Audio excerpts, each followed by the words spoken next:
Having returned from Sal's command, the housekeeper relayed to the matriarch that the deprivation magic ceremony was successful and ready for execution on Sal. Holding a fan and dressed in an elegant dark gown, the matriarch exudes a mixture of satisfaction and anticipation. She acknowledges the experiment's success. Meanwhile, a different scene unfolds in the garden, where Alan invites Ms. Gloria for a tour, but she responds harshly, saying, "Get lost." As the matriarch confirms the success of the deprivation experiment, the butler reveals that the timing aligns perfectly with an upcoming full moon and a significant family ceremony. Her excitement grows, knowing this will secure her long-cherished wish for her son, Alan, to become not just the future head of the family, but the strongest man in the empire. In a final twist, Alan confidently engages with Ms. Gloria, contemplating that his mother ordered him to get close to her. Ms. Gloria, visibly annoyed by Alan's advances, questions his worthiness to be her fiancé. She draws her sword, challenging Alan, who appears shocked and unprepared for her aggressive stance. "Is a useless young master like you worthy of becoming my fiancé?" she exclaims, her blade aimed at him. "You will have to defeat me first," Alan yells that someone drags her away. Suddenly, a white-haired swordsman, Sal, effortlessly blocks her attack. Sal smirks and repeats Alan's earlier desperate command and makes fun of him. Alan snaps at Sal, frustrated and angry, saying, "No one asked you to save me. I just happened to forget to bring my sword." He contemplates angrily. "Trash! How dare you make fun of me?" Gloria, seeing Sal, immediately becomes affectionate and eager, clinging to his arm and expressing her desire to spend time with him. She invites Sal to train with her, but Sal refuses, saying he is busy. Alan watches in a mix of confusion and jealousy, thinking, "How could this be? Why is Gloria so intimate with that guy?" Thinking, "Could it be that Gloria likes him?" Alan clenches his fist, angrily thinking about the situation with Sal and Gloria. He mutters, "Sal, you and my fiancé," before his mother calls him back. He acknowledges her and decides to let it go, planning to handle things differently after marrying Gloria. Alan announces his departure, frustrated by Gloria's rejection, and leaves the scene. Gloria, now free from Alan's presence, demands Sal's attention. She threatens to attack him if he refuses to train with her. Sal agrees on the condition that she does something for him. He asks her to introduce him to her brother, Duke Isaac, leaving Gloria puzzled.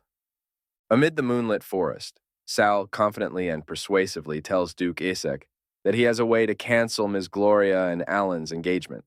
However, he requests the Isaac family heirloom, the illusionary time box, in return for his help. In his thoughts, Sal recalls his previous life, where Duke Isaac was dissatisfied with the playboy Alan and unwilling to ally with the Cooper family. Despite Duke Isaac's repeated proposals to cancel the engagement, the royal family constantly rejected his requests. Determined to change the outcome in this life, Sal realizes he must take advantage of this opportunity presented to him. Duke Isaac, frustrated and unimpressed, calls Sal an arrogant kid and questions his audacity to negotiate conditions with him, especially regarding an engagement blessed by the royal family. Sal, unbothered, smirks and asks if someone like him can handle it. He confidently claims that only someone like him can solve Duke Isaac's problems. As Sal's sword glows with a fiery aura, Duke Isaac realizes its significance. Shocked, he thinks, "That sword is... Don't tell me the real child in the Cooper family with the S-rank talent is him?" Sal, now standing over a defeated enemy, suggests a different approach since the engagement can't be canceled. He proposes destroying Alan, the trash young master, implying it would be just as effective. Sal then asks Duke Isaac what he thinks of this new plan, leaving the Duke deep in thought, considering Sal's bold proposal. 1 month later, in a grand hall, preparations are underway. A servant informs the matriarch that everything is ready, but Sal Cooper is missing, and the young master has gone to search for him. The matriarch instructs the servant to assist the young master. In another part of the hall, some of the Cooper family's bastard children discuss their situation, expressing resentment and acknowledging Sal's talent. They realize he is destined to become the future family head. Outside, the master is informed that the guests are all seated, and they should begin. He acknowledges and prepares to start the event. Duke Isaac approaches Duke Cooper, remarking on the coincidence of meeting there and suggesting they talk. Duke Cooper, puzzled, responds that he doesn't remember inviting Isaac. Isaac, with a sly grin, mentions that as the future brother-in-law, he couldn't miss the coming-of-age ceremony.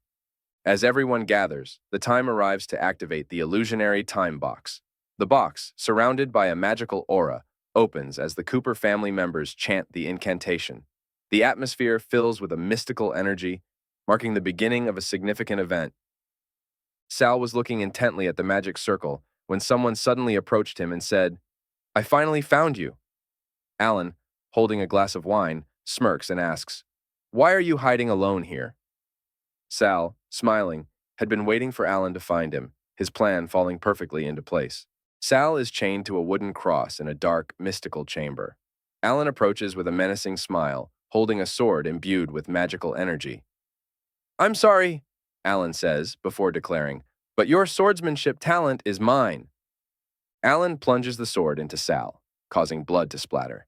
He taunts, "This is your fate, Sal Cooper."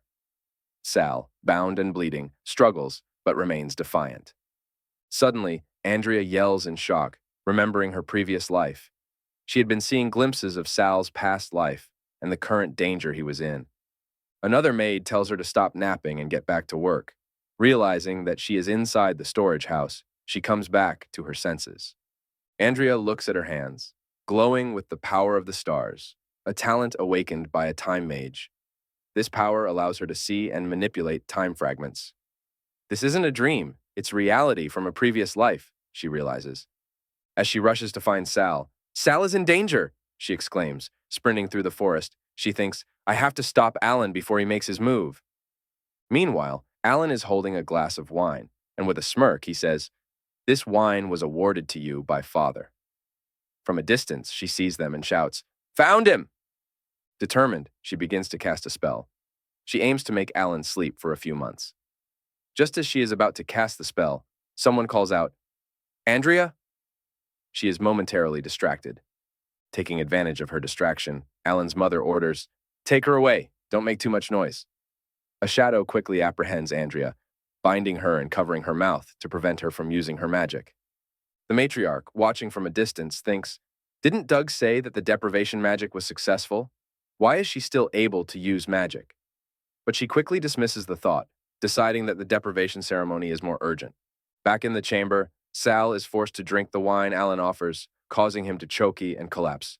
Alan sneers, "You fool, you fell for the same trick twice." As Sal lies on the ground, weak and dead, Alan taunts him further.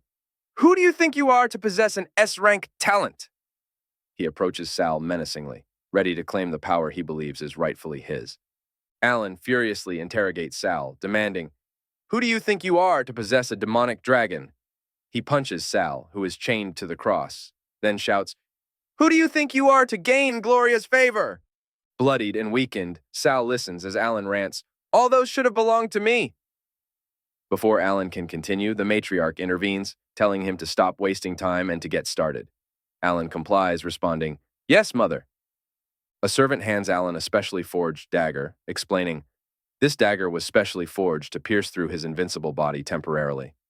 Alan inspects the weapon and acknowledges, "Not bad."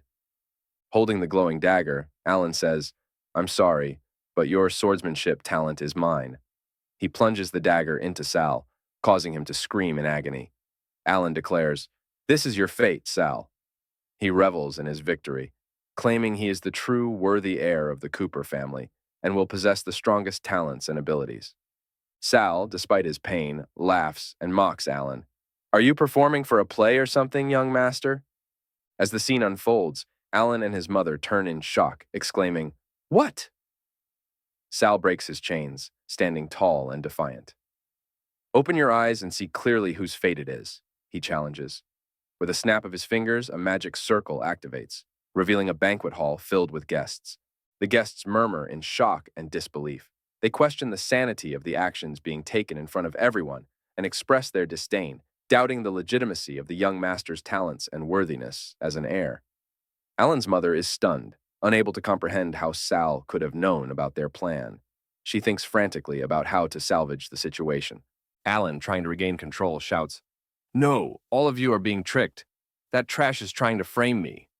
His mother, in agreement, thinks, That's right, since the beginning, this brat. Amidst the chaos, the clinking of metal draws attention. Duke Isaac and Duke Cooper, both prominent figures, enter the scene.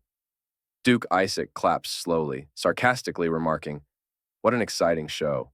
Don't you agree, Duke Cooper?" Duke Cooper, furious and realizing the gravity of the situation, yells in anger, "Alan!" In desperation, Alan's mother steps forward and confesses, "I ordered the child to do it, so punish me." Duke Isaac swiftly retaliates, striking Alan down and causing him to fall to the ground. Alan's mother screams, "Alan!" Sal, observing the chaos, remarks, "Oh, how ruthless."